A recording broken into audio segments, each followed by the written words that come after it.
Unatafuta za Pampers, nimeamua niambie wa Kenya, tafadhali munichangie za Pampers. Mali imefika, sasa kila mtu akujie bedsheet moja moja, nahitaji kubuy Pampers. Amu kuniambia kana kunia na hii rate ya juu hivi. You never told me. Mungeniambia Shiko, kama sio hivyo, tukatakate hizi zikuwe napi.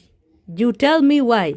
Hamu kuniambia, nikienda maternity, niende na Pampers bill gunia 9. Why? Mulisahau kuniambia. So, kila mtu akujeka bedsheet kamoja. Huyu lazima tuwekele Pampers in one way or the other. Day one. Kagunia kakwanza kameisha. Why? Kujieni sasa. Mali imefika, inaambiwangwa mtu ajiongee.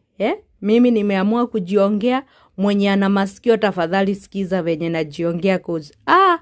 Sitaumia tukiwa wengi, tafadhali watu wanisaidie. Msiseme Shiko, I wish ungeongea, nimejiongea mapema ndio best. Asa, kama sio hivi, hizi ndio tunazitransform zikuwe napi. Mali imefika, nipeni usaidizi sasa. Ama kila mtu akuja donate moja. How? Noana naangalianga hivyo, mamangu ananiangalia hivi na shanga, ananiulizanga nini. Kumbe, sikuwa najua the behind scene iko hivi. Anyway, watu wangu, just in case uko interested na bedsheet, man kujia tu.